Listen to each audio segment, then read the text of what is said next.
si nous n'arrivons pas à considérer les choses telles qu'elles sont, une république attaquée, occupée, pillée, terrorisée par un autre pays, et facilement, on a tendance à mettre au devant les traîtres de la République, qui sont nos compatriotes. Moi, je crois que c'est aussi une part de notre responsabilité qu'on n'arrive pas à porter pour permettre à ce qu'ensemble, nous, peuple congolais, fils de Lumumba, fils de Kimbavita, fils d'Étienne Tshisekedi, ceux qui ont fait ce combat, parce que c'est un combat de souveraineté et d'indépendance dans lequel nous sommes.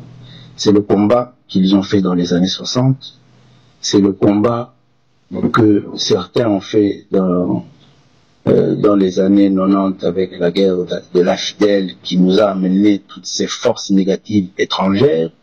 C'est le combat qui a assassiné le président Laurent Désiré Kabila en 2001. C'est ce combat que notre génération fait aujourd'hui. BTV 3 Info Plus.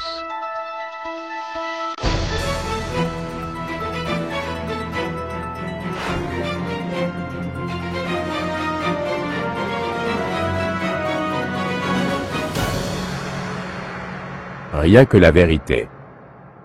Je condamne avec la plus grande fermeté les actes de vandalisme et de pillage qui ont visé certaines missions diplomatiques accréditées en République démocratique du Congo, ainsi que des intérêts privés dans la ville de Kinshasa. Ces comportements irresponsables dénaturent l'expression saine de notre colère face à l'agression barbare nous imposée et jettent une ombre sur les manifestations pacifiques de soutien à nos vaillantes forces armées qui luttent avec courage et abnégation pour défendre notre souveraineté. Notre engagement doit rester ferme et discipliné. Nous gagnerons cette guerre par notre unité, notre courage et notre sens de responsabilité, et non par la violence aveugle et par l'anarchie. Le président de la République qui parle de courage, de sens de responsabilité et pas de violence aveugle, la condamnation des actes de violence contre les infrastructures diplomatiques, mais aussi contre le bien de particuliers a été fermement réitérée. Excellence, Monsieur le Vice-Premier ministre, bonsoir, merci. Bonsoir. Je sais que vous êtes particulièrement sollicité au regard des événements de ces derniers jours. Et ce soir, nous voulons, bien avant que nous puissions revenir sur la situation spécifique dans la ville-province de Kinshasa, qu'est-ce que vous pouvez nous dire de la situation générale dans toutes les 25 provinces de la République démocratique du Congo? Principalement qu'il a été clairement démontré que les 26 provinces de la République démocratique du Congo restent mobilisées, sensibilisées par les derniers événements qui se sont déroulés dans la province du Nord Kivu et dans la ville de Goma, avec l'attaque, la présence, l'occupation de l'armée rwandaise qui a créé la panique, des tueries. Et jusqu'à ce jour, jusqu'à ce soir où nous parlons, dans certains quartiers de la ville de Goma, il faut arriver à retenir que nos FARDC et nos vaillants Wazalendou continuent à tenir et à résister. Parce que ici, principalement, il est important que toute l'opinion congolaise sache que toute cette tension, toutes ces actions se résument dans la résistance que la nation congolaise, que le peuple congolais doit faire et fait face à cette attaque et à cette occupation d'un pays étranger qui est l'armée rwandaise. Donc, nous notons au niveau de l'administration du territoire une mobilisation tout azimut qui s'est principalement fait constater par un certain nombre de mobilisations populaires, d'actions, de meetings et de marches à travers les différentes provinces de la République. Mais c'est vrai que dans la ville de Kinshasa, le mardi passé, on a connu une situation assez particulière. L'expression populaire, l'expression de colère des Kinois a malheureusement dégénéré dans des actions négatives de pillage. Dieu merci que la police nationale congolaise, malgré tout, a réussi à contenir cette énergie et ces actions négatives pour nous éviter le pire. Et c'est pour ça que les autorités municipales de la ville de Kinshasa ont pris des mesures pour restreindre cette liberté de manifestation et de mouvement dans la ville de Kinshasa, ce qui fait que jusqu'à nouvel ordre dans la ville de Kinshasa, il n'est pas encore permis à nos compatriotes d'organiser des manifestations publiques. Alors depuis lors et surtout la journée d'hier, nous constatons malheureusement la diffusion à travers les réseaux et les tracts dans la ville de Kinshasa appelant à des manifestations qui ne vont pas dans l'ordre de la mobilisation pour soutenir l'action de nos FARDC sur terrain. Il est important que nous puissions échanger avec nos populations, nous puissions les sensibiliser et les mobiliser sur la nécessité de cette mobilisation et les types d'actions à mener pour mobiliser toute la République démocratique du Congo à protéger notre territoire. Des actions négatives de type ville morte ne sont d'aucune importance dans tout ce que recherche le peuple congolais, la nation congolaise, le gouvernement de la République pour défendre notre territoire. Nous devons effectivement rester tous lucides, debout, mobilisés, sensibilisés pour venir en appui à nos FARDC qui sont sur terrain. Une action de ville morte est une action négative qui est une action de boycott. Il faut arriver à ce que nos compatriotes puissent comprendre que nous n'avons, nous, citoyens congolais, aucun intérêt à organiser un boycott ou un sabotage pendant que le territoire de la République est menacé et même occupé. Des tueries sont organisées dans nos villages, dans nos villes par une armée étrangère. C'est le moment pour nous de rester extrêmement lucides, de nous organiser, de rester debout, actifs. Il faut que nos enfants aillent à l'école, que nos étudiants aillent dans les universités pour être formés, parce qu'on a besoin de médecins, on a besoin d'infirmiers, on a besoin d'ingénieurs, on a besoin d'avoir une économie qui produit pour pouvoir soutenir tout l'effort de guerre, parce que effectivement, c'est dans la situation que nous nous trouvons. Voilà, merci beaucoup, Monsieur le Vice-Premier ministre. Peut-être qu'il y a eu beaucoup de rumeurs sur Bukavu, la province du Sud Kivu. Est-ce qu'il y a moyen de nous donner quelques détails de la situation générale dans cette province? La ville de Bukavu est une ville extrêmement mobilisée sur cette question parce qu'elle est frontalière en termes de province. Elle est frontalière au Nord Kivu. En termes de ville elle-même, elle est frontalière au pays qui nous agresse, au Rwanda. Il faut savoir que dans cette sous-région, ils ont eu une histoire assez longue de conflits et d'antagonisme avec le Rwanda. Donc les populations de cette province et principalement de la ville de Bukavu se mobilisent et sont très mobilisées et s'organisent parce que, comme je l'ai dit tout à l'heure, il est question pour nous de résister à cette énième aventure qui avait déjà été identifiée autrement par les pères de l'indépendance. Il faut se rappeler que notre premier ministre avait parlé de la balkanisation du Congo.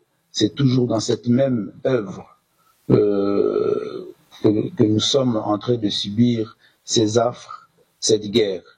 Et dans la ville de Bukavu, depuis lors, il y a une très forte mobilisation autour du gouverneur de la province et une très forte résistance civile. Et je crois que c'est positif et ça nous permet d'espérer. Les forces armées congolaises aussi s'organisent pour défendre le territoire. Dans le territoire de Calais, il y a eu les derniers jours ici des combats qui ont permis à ce que nos forces armées puissent récupérer certaines localités. On va commencer cet exercice de redevabilité avec les questions de Monsieur Martin Moudimbi. Alors, Monsieur le VPM, nous voulons savoir combien des quartiers sont occupés par les rebelles et par l'armée rwandaise. Par l'armée rwandaise, excusez-moi, et quels sont les quartiers qui sont occupés par les forces loyalistes? Bon, c'est pas aisé parce que je vous ai dit tout à l'heure que des combats continuent dans la ville de Goma. Il y a des zones et des quartiers entier où cette armée d'agression, l'armée rwandaise, n'arrive pas encore à accéder. Ce n'est pas à moi ici de donner tous les détails et toutes les informations stratégiques que nous avons pour mettre en difficulté ces vaillants combattants, ces FARDC et ces Wazalendo qui résistent et qui se battent. Alors, une deuxième question. Vous avez eu récemment ici des séances de travail avec votre collègue du Congo-Brazzaville dans le cadre de la grande commission mixte sécuritaire entre la République démocratique du Congo et le Congo-Brazzaville. Nonobstant cela, des rumeurs circulent comme quoi le Congo-Brazzaville hébergerait l'agresseur rwandais. Est-ce que vous prenez au sérieux ces allégations? On ne gouverne pas avec des rumeurs. Nous, l'État, nous, le gouvernement, on ne se base pas sur des rumeurs. On gouverne avec des informations fiables et que nous avons en possession. Donc la République voisine du Congo est une République sœur avec laquelle nous avons des très très bonnes relations et nous avons des échanges sécuritaires qui sont au point. Nonobstant les rumeurs et nonobstant aussi certains incidents qui ont pu arriver aussi, et ça c'est des choses que nous avons condamnées, que nous regrettons, que certains de nos compatriotes se sont permis d'avoir des gestes, des faits, des propos regrettables à l'endroit de nos frères du Congo d'en face. Voilà, on va prendre les questions de M. Patrick Lacoué, mais bien avant, je crois qu'il faut que je rappelle, parce que nous parlions de Goma tout à l'heure, avant de commencer cet exercice de redevabilité, j'ai donc discuté avec mon collègue le ministre de la Santé, avec qui nous étions samedi soir ici, pour vous faire le premier bilan des massacres et du carnage qui a été commis à Goma. Eh bien, ce matin, ces services nous ont renseigné qu'il y a plus de 2000 corps à enterrer. Pour vous donner un aperçu des massacres qui ont été commis dans la ville. Et comme nous vous le disions, nous continuons de suivre à travers les différents services du ministère de la Santé, de recenser chaque cas pour être sûr que pour ceux qui sont encore des blessés qu'on compte par milliers, il en avait parlé de 2800, qui sont en mesure d'avoir accès à des soins appropriés. Sur Goma toujours, nous avons appris maintenant qu'il y a des enlèvements forcés. On veut forcer le jeune à adhérer au mouvement des terreurs. De toute évidence, nous, en tant que gouvernement où nous sommes, comme le vice-premier ministre vient de le dire, dans la suite de ce que le président de la République a dit, nous ne laisserons pas nos populations être sous les jougs de ceux qui les ont massacrés impunément. Monsieur Patrick, oui, sur cette question, allez-y, le vice-premier ministre. Je m'excuse. Je vous en prie. Les 2000 corps à enterrer, c'est sans compter les charniers. Les corps déjà enterrés dans des fosses communes, à des nombres difficiles à compter. Mais il y a des témoins qui ont vu, et nous sommes, comme vous le savez très bien, en train de documenter cela, sans compter les pillages. Sans compter les pillages qui se font de façon systématique, où l'armée rwandaise entre non seulement dans les maisons pour récupérer les véhicules et les ramener au Rwanda, mais démonte des usines déjà installées chez nous en République démocratique du Congo, dans la ville de Goma, les démonte pour les amener au Rwanda. Ce sont tous ces faits graves-là.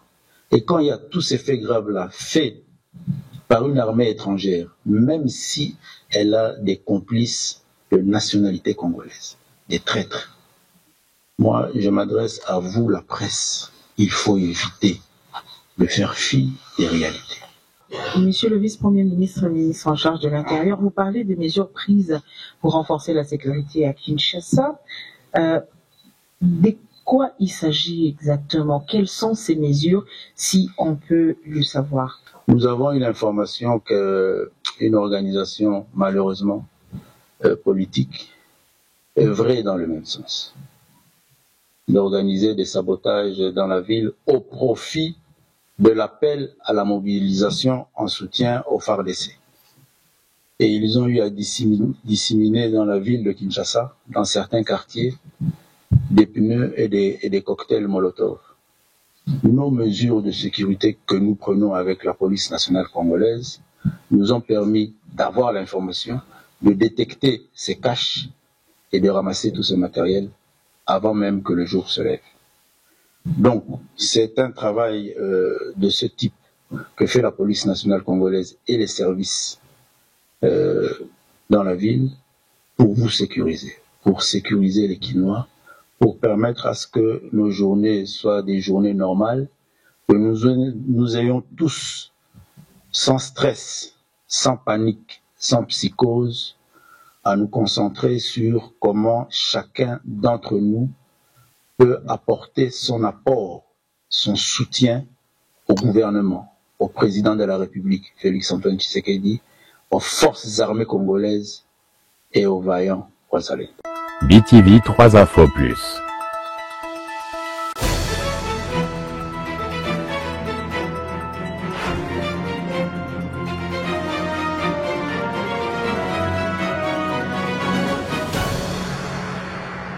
Rien que la vérité.